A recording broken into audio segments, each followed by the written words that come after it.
Hello friends, welcome to my channel Homeopathy Super Sessions by Dr. Jagurs. So this is the last video on case taking in which it will reflect Dr. Hahnemann's case taking technique in the light of modern medicine. This is also very important because let us see how can we take Dr. Hahnemann's approach and fit it in today's world of modern medicine. We can now put Dr. Hahnemann's teachings of case taking in the modern world of medicine. Thus, we can imbibe these teachings in today's scientific world of modern medicine. So, let us see how. So, homeopathic practice, as you all know, is given in Organon text, 6th edition, episode number 71 to 291, in which there are three main parts, that is case taking, case processing, and case management. And the respective Organon references have been mentioned out here. So we shall now focus on these three basic main points. In case taking, that's the first main point, we have to have the qualities of a physician. It is given episode number 383 and 98. Then we have to have the observation, that is an unprejudiced observation, episode number 6. Then how to take the interview or the interview technique, that is how to take an acute case, how to take a chronic case, as well as how to take an epidemic case. It's all given in episode number 83 to 104. And also in my previous videos, I have told you regarding how to take all these cases. And of course, you have to have a case recording system that will vary from one doctor to the other doctor. So whatever case performer you are convenient or you're conversant with, that accordingly you can use. So the purpose of case taking is to define therapeutics. So we have to define the therapeutics. We have to see what remedies will come up after forming the totality. Not only that, our problem doesn't end there by identifying the correct synonym, but also the whatever problems or whatever personal problems the patient is facing, that also we have to solve, and we have to give proper advice. And the main important thing is we have to do individualization. So individualization is the essence of homeopathy, and because of individualization, homeopathy becomes a super specialty, as it is the only system of medicine which individualizes the patient. So the homeopathy physician should not only do his duty of a homeopathy physician, but also he should be a friend, philosopher, and guide to the patient. Now, the interview technique, of course, from interview technique, you can get different information regarding the disease process, as well as the mental symptoms, physical general, particular symptoms, as well as the pathological symptoms. And there are many ways in which you can do this technique. You can directly confront the patient if the patient is not very, very cooperative, or he's misleading you, or you can show sympathy or empathy to the patient in case he narrates certain sad incidences in his life. Or you can just start a gossip with the patient and then go into and take an entry point into the case. Or if the patient is not at all cooperative, you can be quite authoritative and try to elicit the correct symptoms. Now, the second part is the case processing. In that, we have to diagnose the disease. That is either most probably an acute disease or a chronic disease. We have to classify the disease, the classification of acute disease, classification of chronic disease, all given in episode number 72 to 73. Then we have to diagnose the phase of the disease given in the respective episode number 5, 72 to 82, 173 to 245. So different phases are there, which we shall see as we proceed. And also, you have to diagnose the person as per these aphorisms.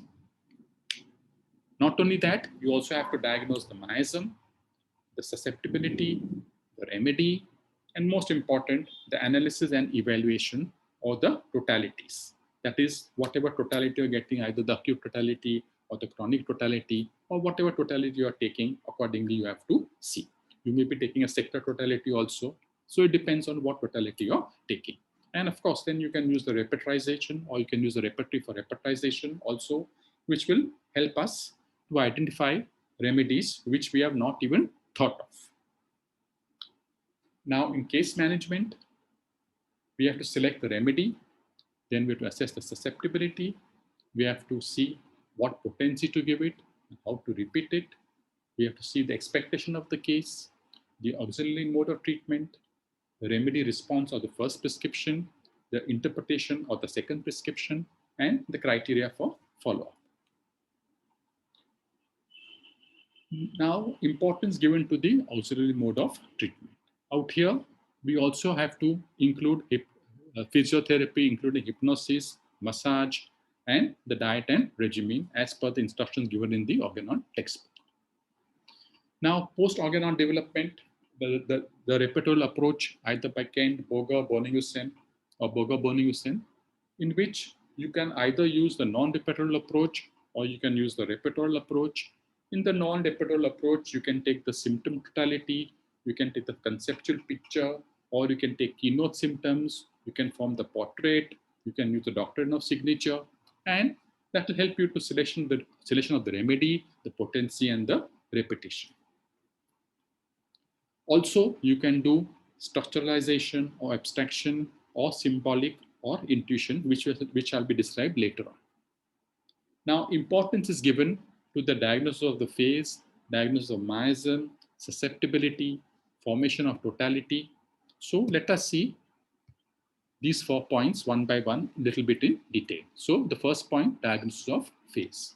So as you all know, the most common phase is acute phase and chronic phase. But if you read properly the ORGANON textbook, you will get many phases like acute phase, subacute phase, chronic phase, acute exacerbation of chronic disease, a periodic phase, alternating, intermittent, fulminating, one-sided, or a lopsided. You may also get it under local maladies, local disease, mental disease, or a well-rounded picture of the disease. All this I have explained to you in detail regarding the expressions of the disease in my initial video, how to manage the different expression of the disease with homeopathy. So you can just refer that video for more details. Now, diagnosis of the phase. So either acute or chronic phase. So in the acute phase, you may get an episodic phase. You could get an epidemic phase. You could get an intermittent phase, or you could get an acute exacerbation of the same. In a chronic phase, you could get a chronic phase in which the symptoms are fully developed, or you could get an intermittent type of disease or phase, one-sided, local, mental, including the pathology. Now, why is the phase so much important?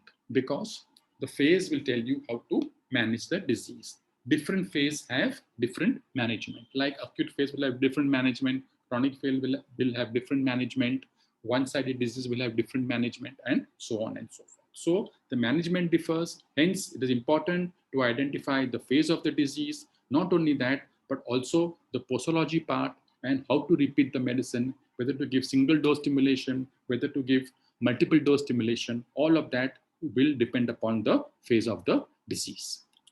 Now, next important point is the diagnosis of the miasm. So in the miasm, we have to identify basically two miasms, that is the fundamental miasm and the dominant miasm.